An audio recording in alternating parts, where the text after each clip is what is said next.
Hello friends, வணக்கம். Welcome to Priya's food corner. இன்றைக்கி நம்ம பார்க்க போகிற ரெசிபி உளுந்து வடை. உளுந்து வடை நம்ம எப்படி ஈஸியாக சுலபமாக வீட்டில் இருக்கிற ஒரு சின்ன கப்பை வச்சு ஓரளவுக்கு ரவுண்ட் ஷேப்பில் நம்ம இந்த வடையை பண்ணலாம் அப்படிங்கிறது தான் நான் இன்றைக்கி காட்ட போகிறேன்.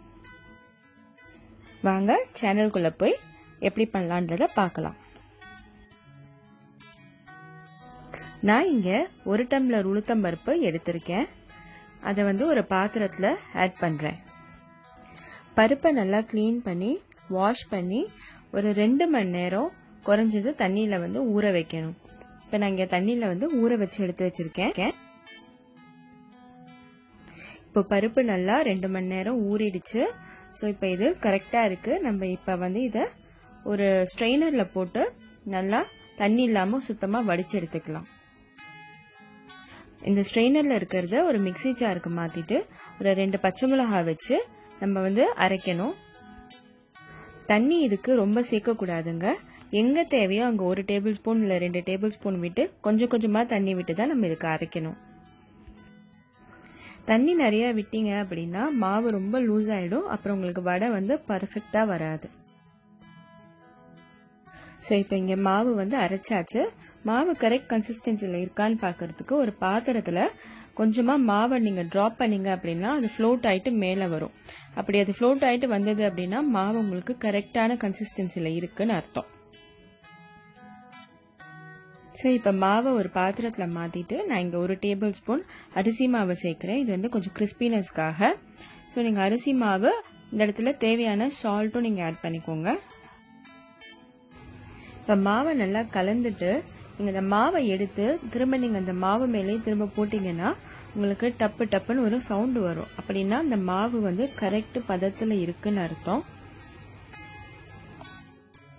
இப்போ நான் இங்கே கொஞ்சம் கொத்தமல்லியும் கருவேப்பிலையும் ஃபைனாக நறுக்கி வச்சுருக்கேன். அதை நான் இந்த மாவில் ஆட் பண்ணுறேன். இப்போ இந்த மாவில் உப்பு, கருவேப்பிலை, கொத்தமல்லி எல்லாத்தையும் போட்டு நல்லா மிக்ஸ் பண்ணி ரெடி பண்ணி வச்சுக்கோங்க. மிக்ஸ் பண்ண மாவை நான் ஒரு 15 மினிட்ஸ் ஃப்ரிட்ஜில் வச்சுருக்கேன் ஃப்ரெண்ட்ஸ்.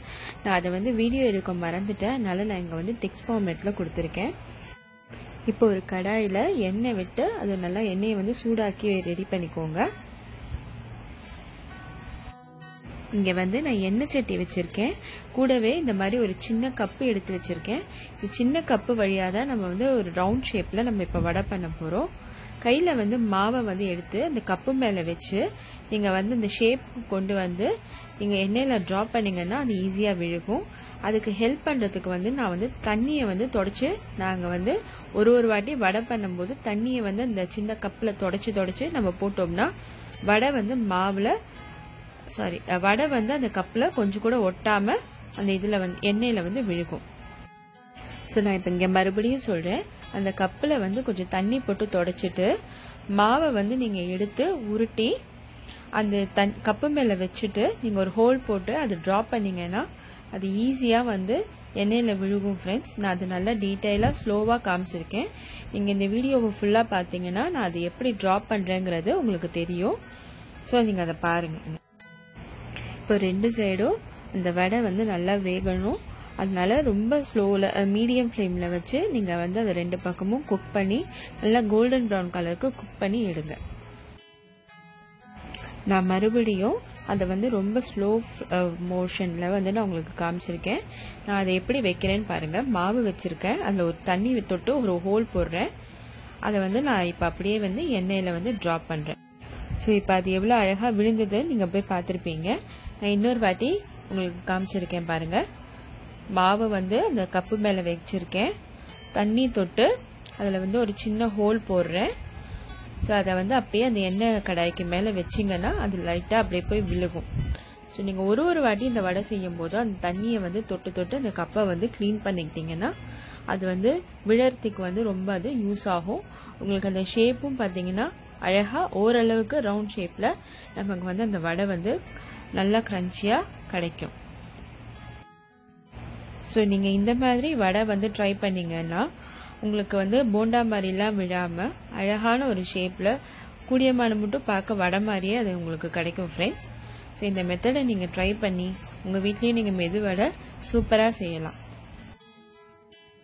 ஸோ இங்கே பாருங்கள் ஃப்ரெண்ட்ஸ், வடை வந்து நல்லா கோல்டன் ப்ரௌன் கலரில் குக் ஆயிடுச்சு. ரொம்ப அழகாக இருக்கு இல்லைங்களா பார்க்கறதுக்கு. நீங்களும் இந்த மெத்தடை ட்ரை பண்ணி பாருங்கள். உங்களுக்கு ஈஸியாக ரவுண்ட் ஷேப்பில் அழகான வடை கண்டிப்பாக கிடைக்கும். இந்த ரெசிபியும் இந்த ட்ரிக்ஸும் உங்களுக்கு பிடிச்சதுன்னா மறக்காமல் பிரியாஸ் ஃபுட் கார்னர் சேனலுக்கு லைக் பண்ணுங்கள், ஷேர் பண்ணுங்கள், கமெண்ட் பண்ணுங்கள், சப்ஸ்கிரைப் பண்ணுங்கள். மறக்காமல் கூடவே இருக்கிற அந்த பெல் பட்டனை கிளிக் பண்ணுங்கள். தேங்க்யூ ஃபார் வாட்சிங் பிரியாஸ் ஃபுட் கார்னர்.